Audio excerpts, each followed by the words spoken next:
His name is hallowed in the firmament.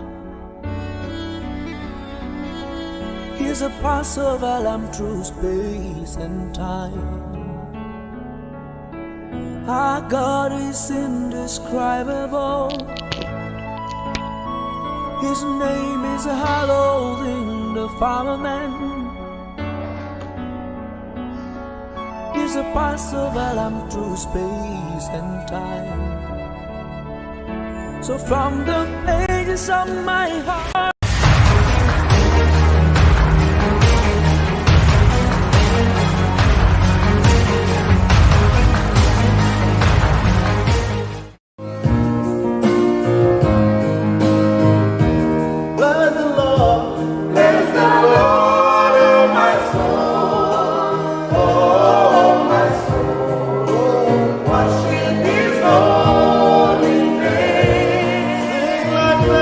Sing like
I would like to welcome you again to this last day of the month of June.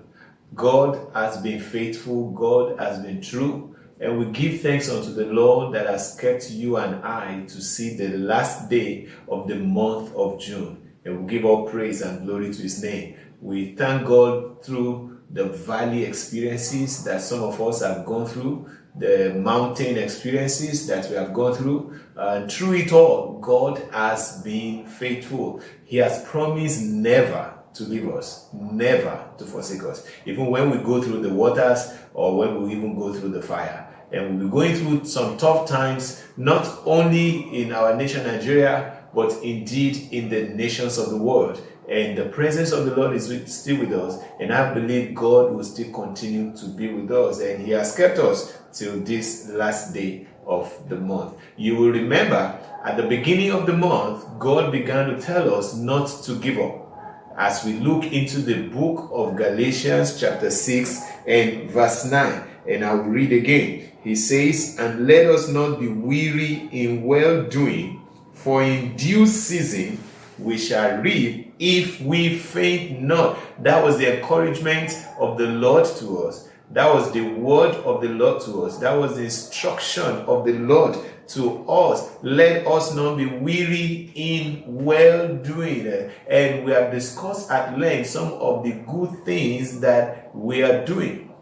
As we live our life to please the Lord, is part of the good things. That's part of the things the Lord told us at the beginning of the month. As we live our life to please Him, this is our reasonable service. That's what Paul said in the book of Romans. In the book of Romans chapter 12, it says, "I beseech you, therefore, brethren, by the mercies of God, that you present your bodies as a living sacrifice, holy and acceptable unto God. This is your reasonable service. This is your good work." So we saw that the first good work we are supposed to do is to live our life in a way that is pleasing unto the Lord. That the life we live in the flesh, the life we live in this body, should be to the glory and to the praise of the Lord. And Paul is saying, those of us who have been striving to live a holy and a righteous life, let us not be weary in living this life. Times might be challenging. Situations difficult. The community and the society that we are in might be making it tougher. Even the people around us might not be encouraging us to do it. But God is saying, don't be weary in living a good life, in living a righteous life. That's the first service unto the Lord. Number two is then our service to the brethren. Our service unto the Lord first is to yield our bodies as instruments of righteousness, as instruments of holiness. Make sure that sin and iniquity is not found in your mortal body. Live your life in a way that is pleasing unto the Lord. That's the first one. Then what about our good service to the brethren? Our good service to the brethren. If you look at the book of Galatians in chapter 6 and verse 1, Paul the apostle said, "Brethren, if a man be overtaken in a fault, ye which are spiritual, restore such an one in the spirit of meekness, considering thyself, lest thou also be tempted." So from verse 1, Paul the apostle is telling us again the good work that we can do to our brethren. And one of the good work we can do to our brethren is when we see one of our brothers or sisters who has been overtaken in a fault. What does that mean? Maybe the person has fallen into sin.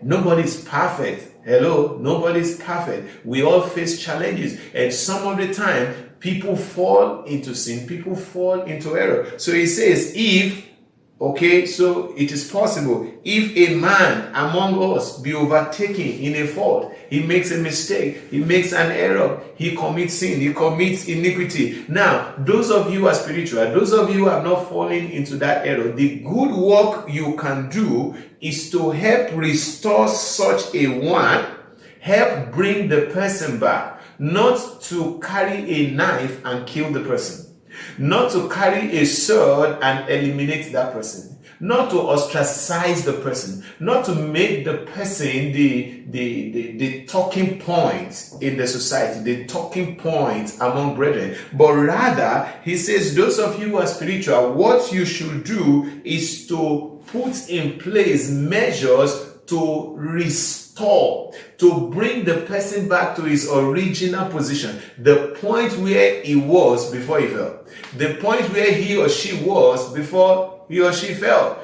Try and restore the person back to the place of spirituality by your prayers, by your counsel, by your encouragement, not to begin to make jest of that person, not to begin to make mockery of that person. I remember an incident in the life of King David. You remember King David, a man that was anointed by the Lord at a very young age to rule over Israel. And you remember how King Saul, who was the reigning king at that time, was persecuting him, and chasing him all over the place, and David was hiding in caves and all of that and all of that. And then eventually Saul died.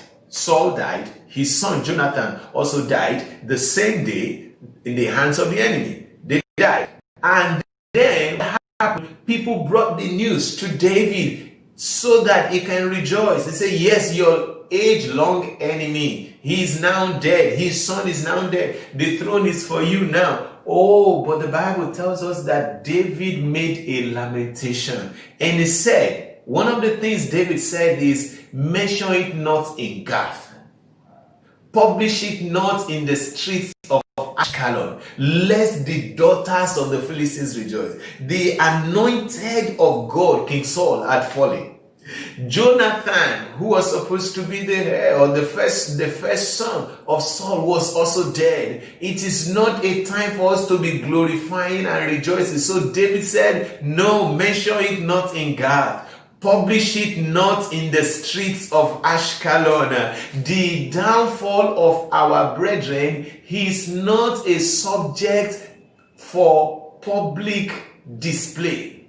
It's not for us to begin to gloat over. It's not for us to begin to rejoice and celebrate. So David said, mention it not in the streets of Ashkelon. Don't publish it. Mention it not in Gath. Publish it not in the streets of Ashkelon, so that the daughters of the Philistines will not be rejoicing. If anyone among us is falling, don't let us be making jest of that person. The best we can do, the good work we can do, is to help the person to be restored to their original position. And then he says, when you are restoring the person, you restore the person in the spirit of meekness.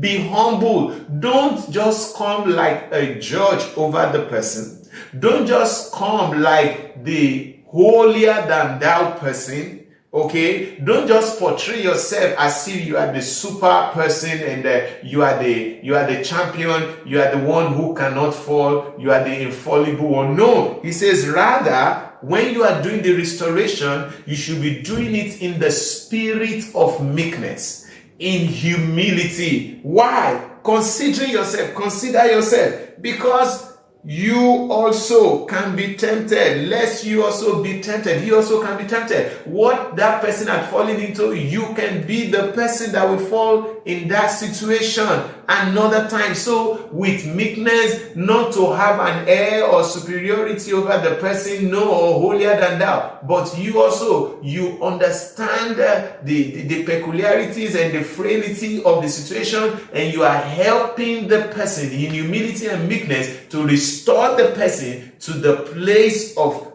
relationship with God. That's a good thing that you can do. Do you know somebody around you? Do you know a brother or a sister around you who has been overtaken in a fault?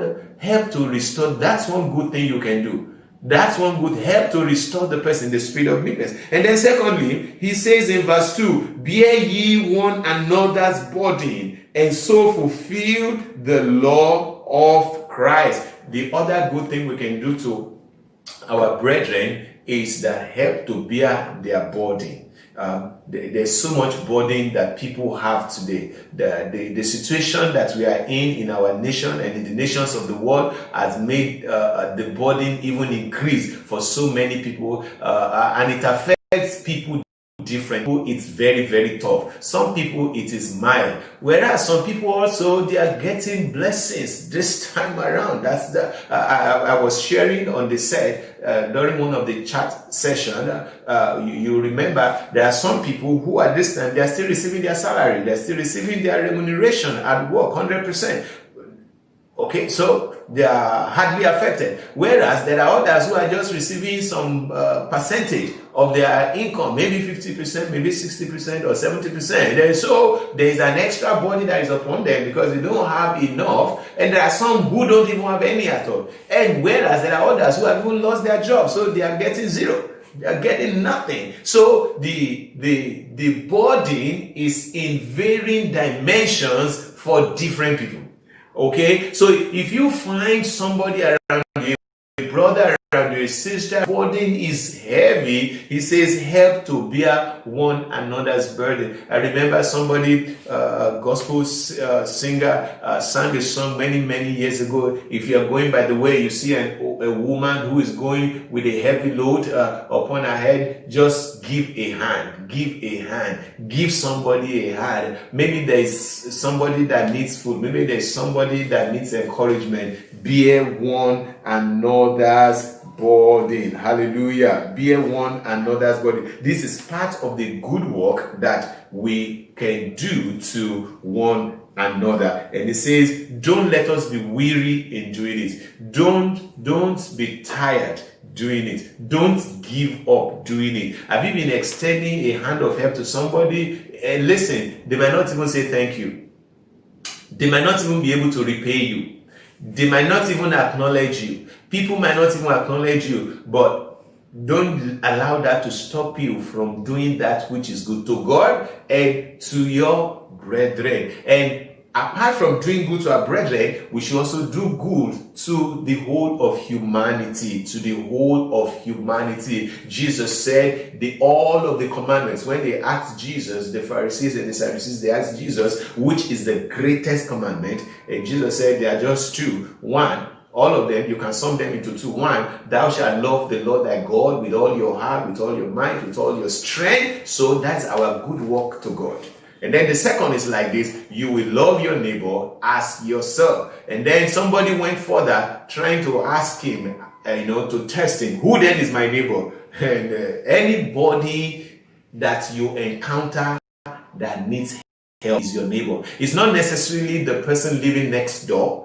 Okay, it's not necessarily the person in the next office to you, okay, but the person that you meet in your daily life that needs help, that needs encouragement, that needs support, that is your neighbor. I know it's very tough and it's very difficult, especially in our nation now, to just be of help to some random person that you do not know, but the Bible encourages us, let us not be weary in well doing. I understand also that there are some people who have used that opportunity. They are just fake and they dupe people. They just come and they tell you some fanciful story of what they are going through, whereas they are all telling lies. And because of that, a lot of people have shut their bowels of mercy. No, don't shut your bowels of mercy, okay? When they come to you or you encounter them, the best you can do is to verify their claims, to verify the situation that they have said that they are in, and then if you are verified and it is genuine, then you can extend a hand of help to them. Now, as I try to round up, it says, let us not be weary in well-doing, for in due season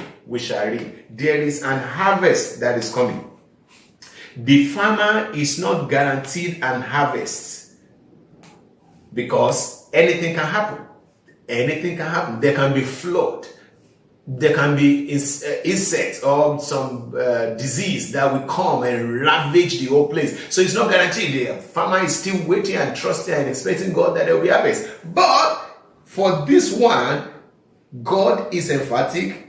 The Holy Spirit is emphatic that in due season we shall reap. It's not that we may reap. is we shall reap. Now, a lot of people have put money in business in the beginning of the year and they were expecting to reap, but suddenly along the line some things happen, maybe this coronavirus issue or something, and what they have been expecting to reap is out. A lot of people put money in shares, in companies and stock like that, and because of the virus and how it affected the whole world, their stock price, the stock price and value had fallen down. They have been expecting to get an harvest before of the seed of money that they have sown into those stock, but because of this COVID-19, everything had done, there's no harvest, but not the good that you are doing to God, to your brethren, and to the whole of humanity. For we shall reap, if we do not faint. If you don't give up, you are going to reap. God has guaranteed us.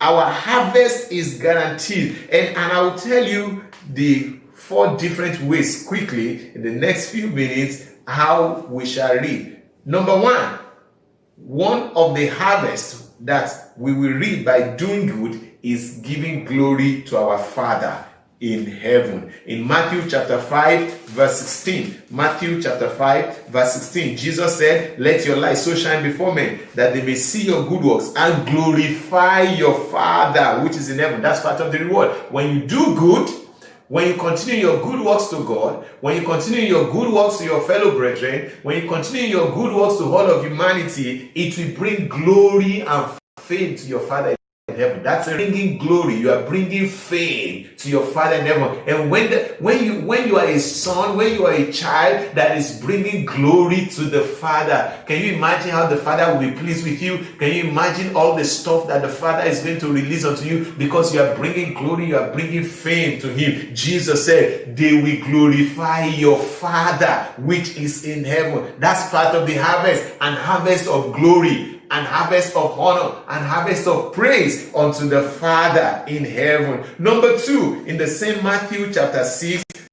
verse 20.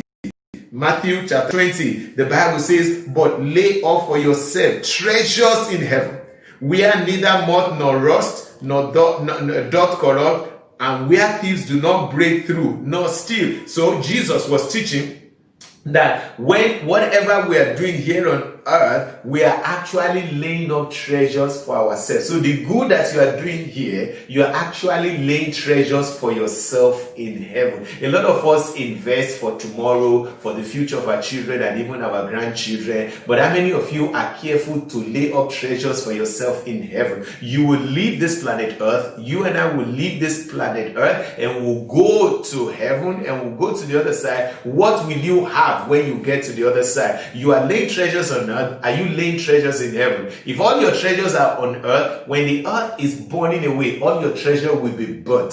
When thieves come, they will steal. They will be corrupt. But be careful and make conscious effort to lay treasures in heaven. There are people who are rich in this world, but they are poor in God. They are poor in heaven. They have nothing. But there are some people who are even poor on earth, but they are rich in heaven. Lazarus, oh my God, Lazarus was a poor man here, but he was rich in heaven. He was laying treasures for himself in heaven. Child of God, please lay treasure for yourself in heaven by doing good to God, to a fellow human being, and to the believer. And then number 3, quickly, it's a crown of glory. Paul the apostle was writing to Timothy in 1 Timothy chapter 4 and in verse 7 to verse 8. It says,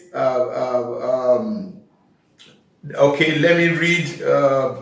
It says, for bodily exercise profits, in verse 7, but refuse profane and old wise fables, and exercise thyself rather unto godliness. For bodily exercise profited little, but godliness is profitable unto all things, having the promise of the life that now is and of that which is to come. So a godly life is profitable. It will give us profit here, and it will also give us profit in heaven. That's part of the harvest. And finally, in Mark chapter 10 and in verse 30. Mark chapter 10 and verse 30.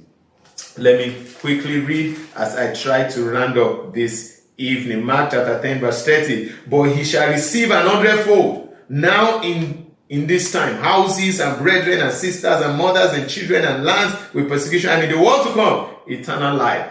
Jesus was responding to the disciples who asked him, we have left all and we have followed you. What is our reward? What is our harvest? And Jesus said, you will get 100-fold here on earth. So there is a reward for you. All that you are giving to men, all that you are giving to God, all the good works that you are doing, you will get 100-fold in this world, and in the world to come, you will have life everlasting. So, don't give up. Look up unto God, and the Lord will prosper you. Don't forget, tomorrow by 6 p.m. we will be praying. It's our July prayer meeting. From tomorrow to Friday, Wednesday, Thursday, and Friday by 6 p.m. 30 minutes of intense prayer on Zoom. The details will be on the screen right there. Please join us, and to the glory of the Lord, we shall receive answers to our prayer. Until I see you tomorrow evening, please don't give up. Continue to look up.